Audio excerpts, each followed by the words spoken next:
नमस्कार। आज हम डिमेंशिया डिजीज के बारे में चर्चा करेंगे।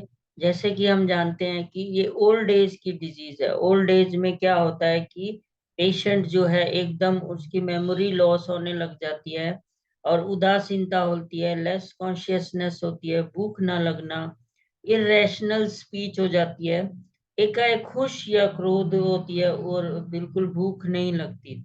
ये एक तरह से लॉस ऑफ नर्व सेल्स होती है हमारी ब्रेन में, उसका डैमेज या लॉस ऑफ होता है, जिससे कि ये सारी वो सोचने समझने की पहचानने की सारी जो है उसकी वो शक्ति को खो देता है। और इतना कि पेशेंट बिल्कुल पहचानना भी भूल जाता है कि वो कहाँ है, दिन है, रात है, नाम क्या है। ये एक डिमेंशिया डिजीज है।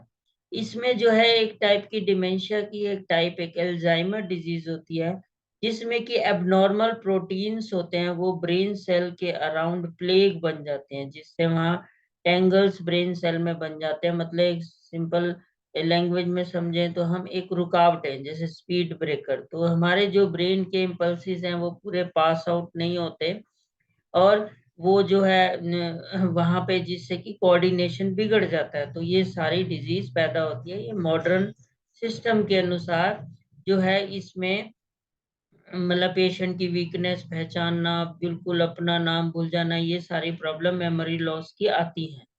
एक्यूपंक्चर में जो है इसके डिफरेंट डिफरेंट कॉज कहे गए हैं, 3 कॉजेज कहे गए हैं।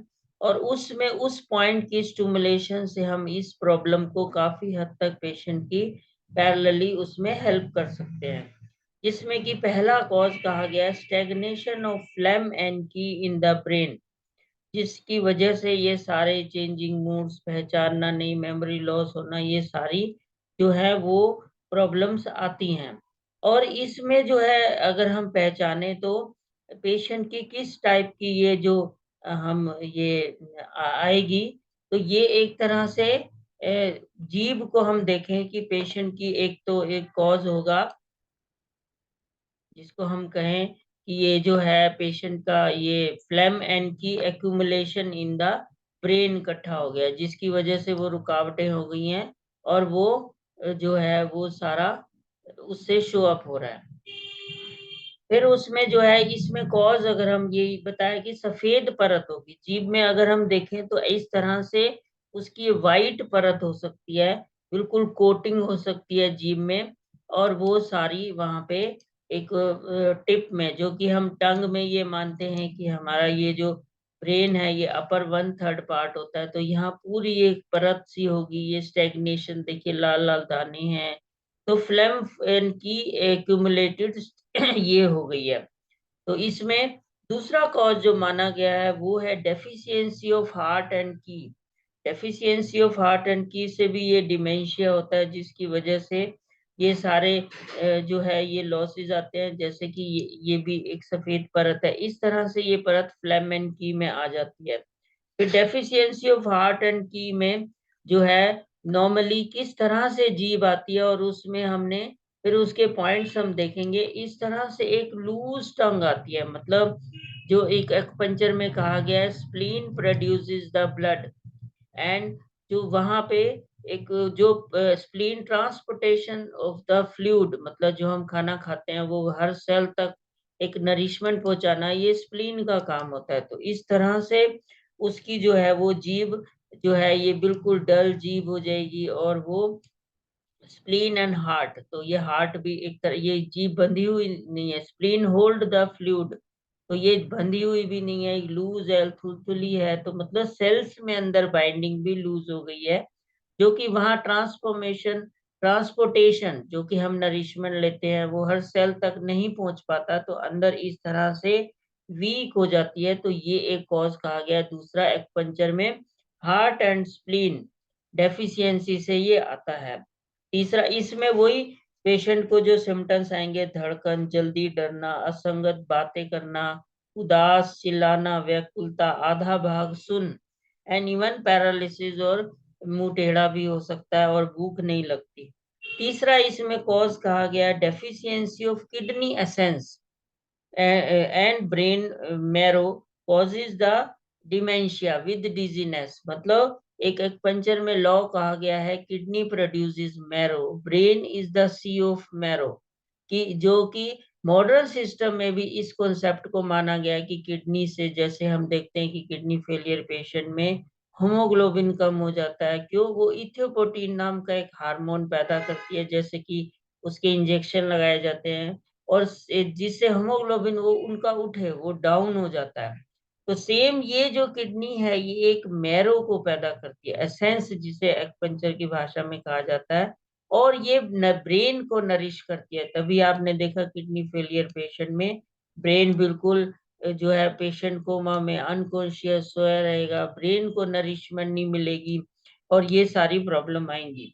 तो इसी में जो एक सेनाइल, ये हमारा सेनाइल मीन्स बुढ़ापा, डिमेंशिया में जो कॉज कहा गया kidney essence and brain marrow की डेफिशिएंसी से भी ये डिमेंशिया डिजीज होती है। तो 3 कॉज कहे गए, फ्लेम एंड की स्टेग्नेशन, जिसमें सफेद परत आएगी, फिर इसमें दूसरा हार्ट एंड ब्लड स्प्लीन की ये डेफिशिएंसी से ऐसी बिल्कुल एक डल जीभ सी आएगी, तीसरा इसमें जो डेफिशिएंसी ऑफ किडनी एसेंस कहा गया, उसमें जो है थोड़ी हल्की लाल जीभ आएगी, जैसे कि हम देखें वो किडनी एंड एसेंस डेफिशिएंसी में, जिससे कि वो ब्रेन को नरिश नहीं कर पाती, इस तरह से जीभ होगी, हल्की लाल होगी, और वो एसेंस की वहां पे कमी होने से आएगी। अब इस तरह से हम 3 तरह से इसमें जो है डेफिशिएंसी ऑफ किडनी एसेंस और मैरो में मंद, उदासीन, चक्कर जो है, ये सारे सिम्टम्स आएंगे जो है। उसके हम पॉइंट्स देखें तो क्या क्या होंगे, ये हम देखते हैं कि अब हमारे एक्यूपंक्चर पॉइंट्स, ये हम कहाँ पे इसको स्टिमुलेट करके पेशेंट की हेल्प कर सकते हैं। जैसे कि ये हमारा सबसे पहला पॉइंट होता है जो इम्यूनिटी का पॉइंट होता है, इम्यून सिस्टम का पॉइंट होता है, कि बॉडी से सारी गंदगी बाहर निकले, और एक तरह से हमारी जो है LI11 ये कंधे पे होता है, इसे हम पेन पेंसिल से एक तरह से रब करेंगे दिन में 5 मिनट 2 बार, तो वो यहाँ पे एक तरह से सेंसरी एक्शन पैदा होगा जो ब्रेन में जाएगा, और मोटर एक्शन को पैदा करके यहाँ सर्कुलेशन बढ़ा देगा ब्रेन एरिया में, जिससे कि उसकी कंट्रोलिंग नहीं है, जो दूसरे सिम्टम्स आ रहे हैं, मतलब एक वो सारे पेशेंट के सिम्टम्स ठीक होंगे। फिर इसमें जो है दूसरा इसी इम्यूनिटी का पॉइंट्स हम लेते हैं, जो है वो हमारा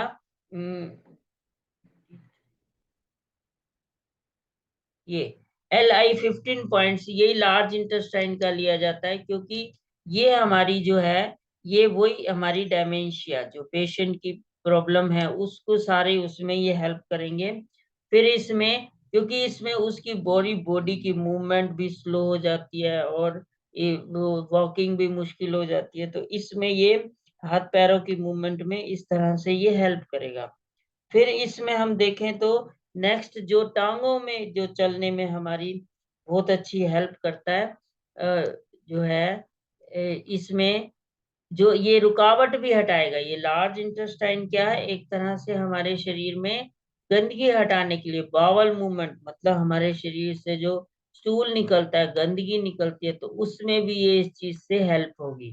फिर इसमें चलने में जो पेशेंट को एकदम रिलीफ होगा, वो है GB30 पॉइंट, मतलब एक हम इधर से उस पेशेंट की वॉकिंग में भी रिलैक्स करा सकते हैं, मतलब ये ऐसा पेशेंट जो है डिमेंशिया बैठा रहता है, चलने में उसकी टांगे कांपती है, चला नहीं जाता, तो इस पॉइंट पे पेन पेंसिल से स्टिमुलेट करके हम उसे एकदम उस चीज में हेल्प भी कर सकते हैं।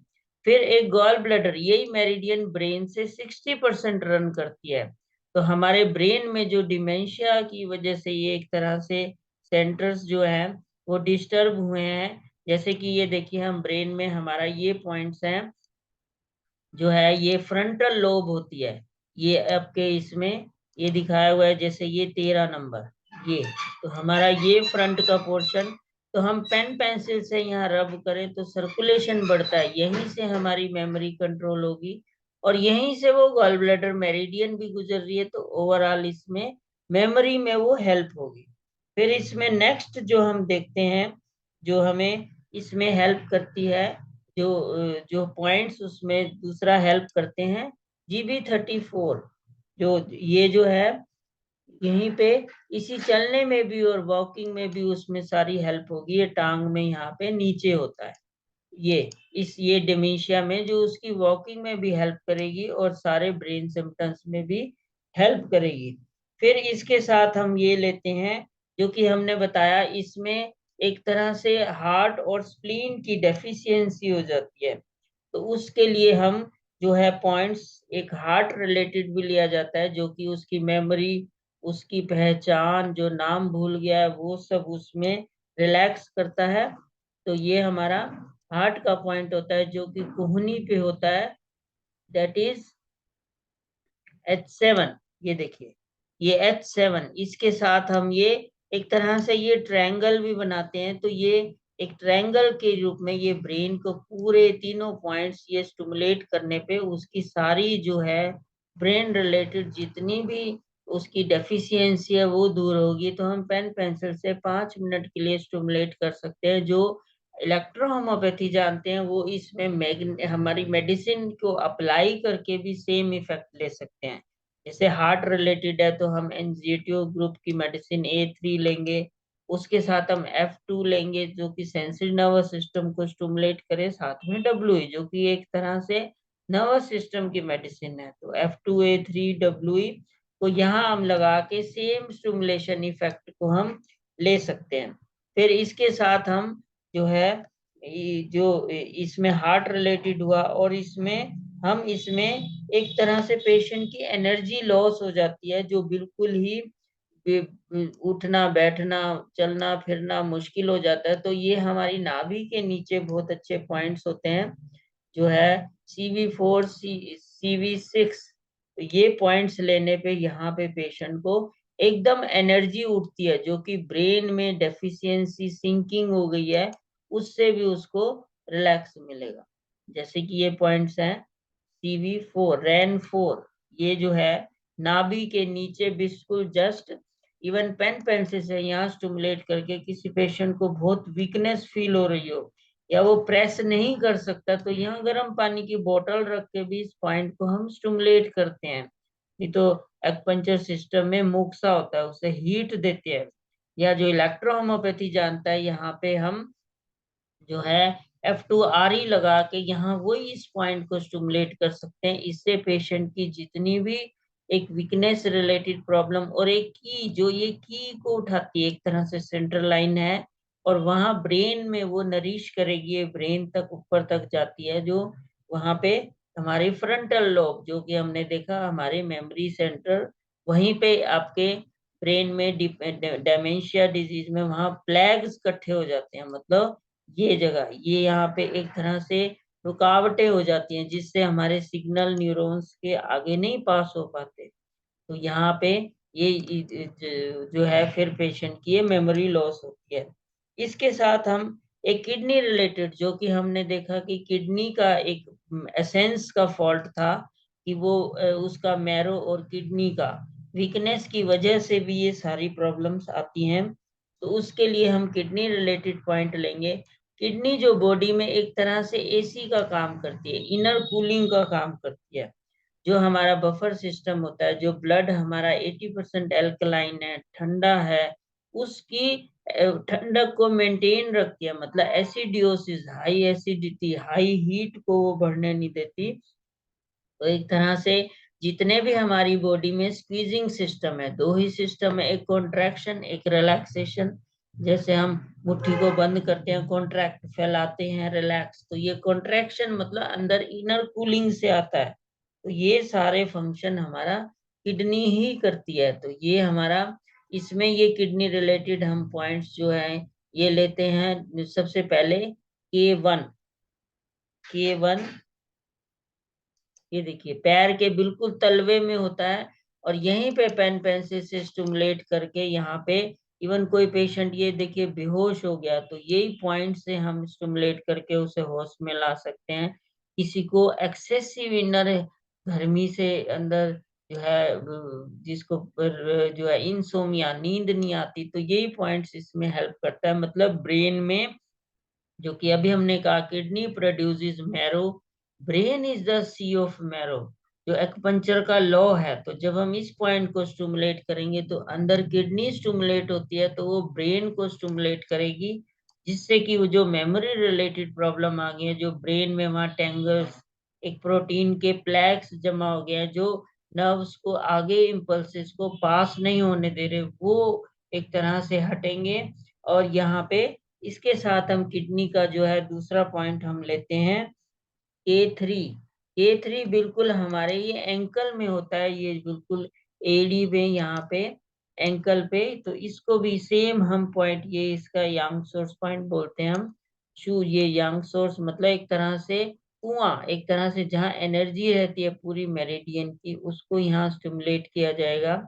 और जो है उसके रिलेटेड जो इनर हमारी वो एसेंस बनाने में हेल्प करेगा, जो कि ब्रेन को एक तरह से हेल्प मिलेगी। फिर इसके साथ हम इसी K3 के साथ K4 लेते हैं। हमारा जो है K4 पॉइंट्स बिल्कुल ये एडी के वहीं पे, एडी में उसी K3 के पास ही होता है।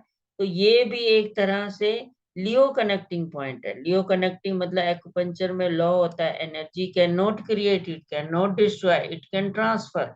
तो एक्यूपंक्चर में कहा गया इन यांग ऑर्गन, तो जिसको सिंपल भाषा में कहें हस्बैंड वाइफ ऑर्गन, तो किडनी का होता है यूरिनरी ब्लडर। तो इसमें कहा गया एनर्जी कहीं 50-50 रहनी चाहिए, कहीं ज्यादा हो गई कम हो गई तो डिजीज आई। तो एक तरह से जो इसका यांग ऑर्गन यूरिनरी ब्लडर से जो एक एनर्जी यहाँ पे एक गेट है दोनों को मिलाने का, जैसे हम देखें दो दरवाजे कमरे हैं उसको एक दरवाजा जोड़ता है, ऐसे ही ये स्टिमुलेट करने पे जो यूबी की एक्सेस एनर्जी यहाँ किडनी में आएगी, जो फिर ब्रेन को नरिश करेगी, जिसकी वजह से ये जो है हमारी जितने भी brain related dementia, memory loss की ये प्रॉब्लम आ रही है, वो ये सारी सॉल्व होगी। फिर इसके साथ हमने जो है ये देखा कि लोकली भी पॉइंट्स, एक गवर्निंग वेसल पॉइंट भी वहां पे लिया जाता है, जो है वो उसको वहां पे स्टेग्नेशन हो जाती है, जो हमने कहा कि एक तरह से की वहां पे रुक गई है, वहां पे जाम हो गई है, क्यों, वहां प्लेग बन गए वो प्रोटीन के, तो उसको भी वहां पे वो हेल्प करती है हटाने में। तो इसमें हम देखें ये हमारा गवर्निंग वेसल, ये एक तरह से ये इसी किडनी के यहाँ पे होता है बिल्कुल बीच में, तो ये उसी एसेंस को बनाने में यहाँ पे हेल्प करेगा, यही हमारी किडनीज हैं, तो ये स्टिमुलेट किया जाता है। फिर यही मेरिडियन हमारी, यही डीयू मेरिडियन ऊपर जा रही है जो कि ब्रेन में, उसके साथ हम इस पॉइंट को भी स्टिमुलेट करते हैं।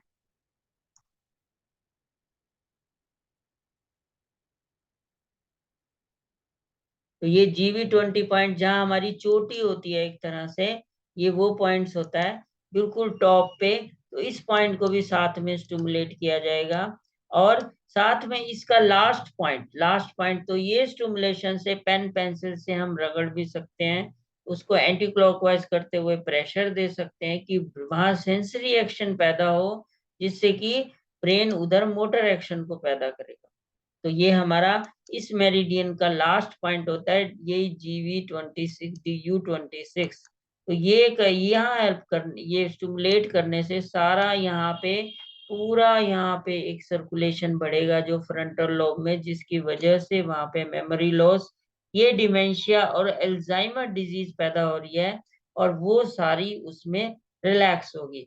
इस तरह से हम ये बहुत ही टफ डिजीज जो कि ओल्ड एज में हमारी एक तरह से पेशेंट सब कुछ भूल जाता है, मेमोरी लॉस हो जाती है, चलना फिरना ये सब दुर्भर हो जाता है, और चिल्लाना, इमोशनल डिस्टर्ब हो जाते हैं बिल्कुल, एक तरह से उदास और डरना, ये सारे सिम्टम्स को हम इन पॉइंट्स के स्टिमुलेशन से काफी हद तक पेशेंट को जो है पैरेलली हम इसमें हेल्प कर सकते हैं।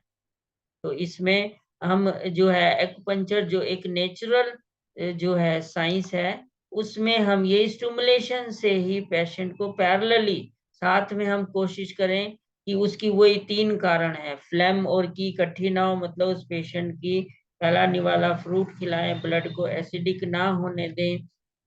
दूसरा कारण था heart and spleen blood deficiency, जो है उसकी डेफिशिएंसी से मतलब हमारे, और स्प्लीन मतलब डाइजेस्टिव ऑर्गन्स, जो हमारे सिस्टम है, वो पाचन संस्थान, तो उसके लिए हम वही खाने के 3 घंटे तक चाय ना पिए, क्योंकि हमारे एंजाइम्स आर हीट सेंसिटिव।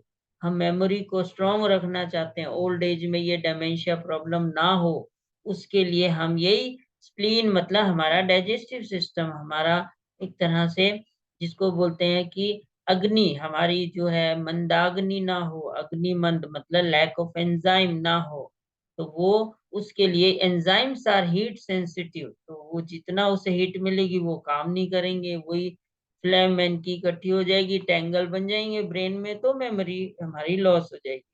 ये तीसरा हमारा कारण था किडनी और उसका एसेंस, तो वो हमारी बॉडी का एसी है, तो हम ब्लड को एसिडियोसिस नहीं होने देंगे, जिसकी वजह से ये सारी प्रॉब्लम नहीं आएगी, और पैरेलली इन पॉइंट्स की हेल्प से हम इसको काफी हद तक रिलैक्स कर सकते हैं पेशेंट को। धन्यवाद।